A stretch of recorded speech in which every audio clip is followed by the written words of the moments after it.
दोस्तों कैसे हो आप। भाई आपके लिए है एक बहुत ही इम्पोर्टेंट अपडेट दो तीन है। एक तो आपकी रिज़ल्ट की है। एक ये जो आजकल एक सर्कुलर दिखा रहे हैं यूट्यूबर्स कि अब जो है प्रैक्टिस करना कोर्ट में मुश्किल रहेगा। उसके बारे में भी मैं आपको बताऊंगी एग्जैक्टली क्या बात है। ठीक है भाई, सबसे पहले मैं आपको बता देती हूँ कि 2 साल तक के लिए जो वैलिड होता है ना आपका लाइसेंस, 2 साल के अंदर आपको एआईबी एग्ज़ाम पास करना होता है।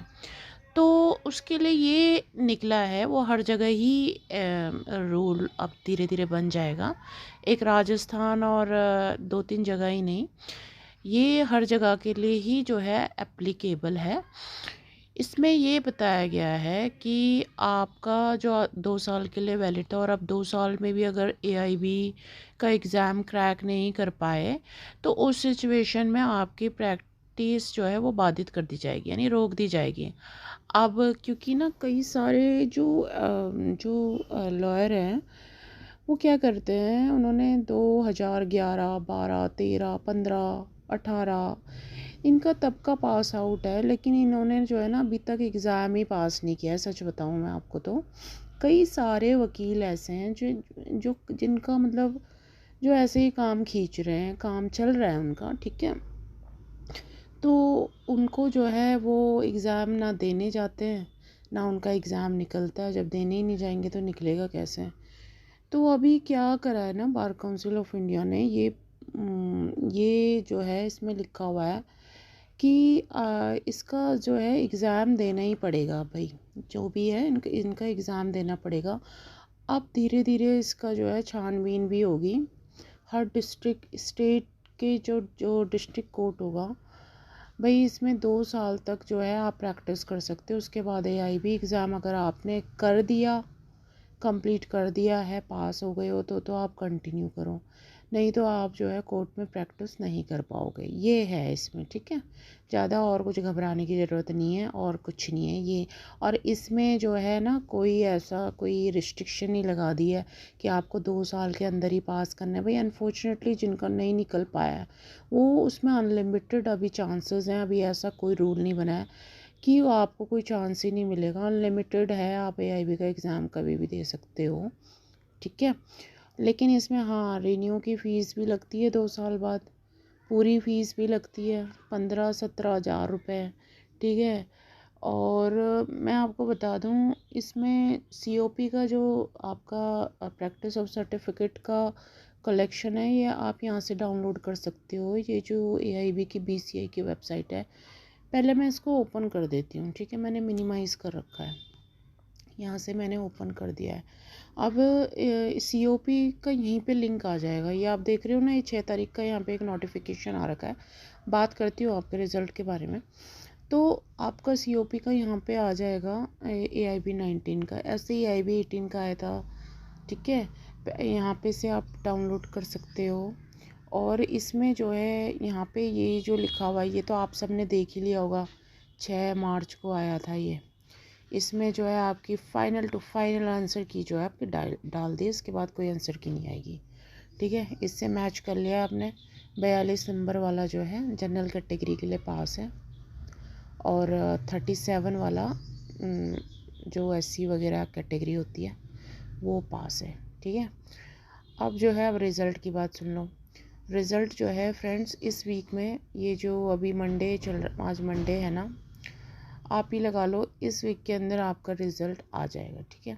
कभी भी आ सकता है आपका रिज़ल्ट, क्योंकि जब ये आंसर की डाल दी जाती है ना फाइनल वाली, इसके 7-8 दिन के अंदर आपका रिज़ल्ट आ ही जाता है लगभग अप्रोक्सीमेट। और इसके बाद भी आप एक काम कर सकते हो, एक और इसमें विंडो ओपन होने वाली है। इसमें ओपन होगी वो, आप चाहो तो आप 200 रुपये की फ़ीस दे के ना अपनी शीट चेक करा सकते हो कि मेरे इतने नंबर आने चाहिए। अगर फिर भी ये फ़ाइनल आंसर की के हिसाब से भी गलती हो गई हो बाई चांस, आपको लगता है ऐसा, तो आप वो 200 रुपये की फ़ीस पे करना, और उसमें जो है आप अपना ऑब्जेक्शन डालना। जो विंडो ओपन होगी और वो आपकी ईमेल आईडी जो रजिस्टर्ड है ना, उसमें आपकी OMR शीट आएगी, कोई कोरियर से नहीं आएगी, ठीक है। और उसमें आप चेक कर लेना, अगर नंबर बढ़ते हैं, अगर आपके जेन्युइन उसमें आपका ऑब्जेक्शन होता है तो ठीक है, बढ़ जाएगा, नहीं होता तो नहीं बढ़ेगा, ठीक है। बस वो फाइनल आपका जो विंडो खुलेगी और एक रिज़ल्ट का, उसके बाद तो भई आपको AIB20 की तैयारी करनी पड़ेगी। अब नहीं होगा तो क्या कर सकते हैं, नहीं होगा तो क्या करोगे। AIB20 का आप एग्ज़ाम पास करोगे, उसके लिए क्या करना है आपको। अगर आपको यकीन है, देखो मैं आपको ना बहुत अच्छी अच्छी चीज़ें बताऊंगी, आप कैसे पास करोगे उसको, ठीक है। क्योंकि मैं खुद पास आउट कर चुकी हूँ, तो मुझे पता है किस तरीके से आपको एक तैयारी करनी है, आपको किस तरीके से, आपको क्या क्या करना है, कौन से केस लॉज आएंगे, कौन से एग्जाम्पल आएंगे, किस तरीके के आएंगे, कौन सा आपको 10 ईयर लेना है, ठीक है। 10 ईयर तो खैर मैं आपको बता दूँ 10 ईयर से ज़्यादा ही हो गया है ये, लेकिन लास्ट के सारे आपको मैं अरेंज करूँगी आपके लिए, आपकी हेल्प के लिए। और मैं आपको बता देती हूँ, जो लोग कहते हैं ना AIB का एग्ज़ाम बहुत ही इजी आता है, आराम से पास कर लोगे, अब इतना भी इजी नहीं आता जितना आप लोगों ने दिया होगा, ठीक है। क्योंकि जिन स्टूडेंट्स ने कैंडिडेट्स कह लीजिए स्टूडेंट्स कह लीजिए अभी तो जिन्होंने अच्छे से बुक्स पढ़ी हैं रेगुलर, तो वो लोग कर सकते हैं। और इसमें आपको पता है जुडिशरी के भी क्वेश्चंस जो है इसमें शामिल कर दिए जाते हैं, जो कि एक UPSC टाइप के, जो जुडिशरी सिविल सर्विसेज में भी आते हैं कई बार, मतलब कहीं से भी, मतलब जो वो लिंक करना चाहिए लॉ से, ठीक है, शामिल कर दिए जाते हैं। तो इतना इजी नहीं आता है पेपर। अब आपको अपना विवेक का यूज़ करना होता है कि इस क्वेश्चन का क्या आंसर हो सकता है ऑब्जेक्शन में से। तो मैं आपको बताऊंगी किस तरीके से करना है। तो फ्रेंड्स, यहाँ पे मैंने क्लियर कर दिया है आपको, रिज़ल्ट आपका 6 से 7 दिन के अंदर आने वाला है। आपकी फ़ाइनल आंसर की ये फ़ाइनल है। COP आपको कैसे लेना है वो तो आप मैन्युअली कलेक्ट करेंगे, ठीक है, लेकिन यहाँ से भी आप प्रिंट आउट ले सकते हैं। और कोई भी अगर इसमें कुछ भी ख़ास होता है, कोई ऑफिशियल अपडेट जैसे ही आएगा, मैं आप तक पहुँचाऊँगी। इस चैनल को ज़्यादा से ज़्यादा मात्रा में सब्सक्राइब कीजिए विद बेल आइकन, ठीक है ना, नोटिफिकेशन आपके पास तुरंत पहुँच जाएगा और आप अपना रिज़ल्ट चेक कर लेंगे, और रिज़ल्ट का लिंक आपको डिस्क्रिप्शन में मिलेगा, ठीक है। Thank you so much, let's meet in next video.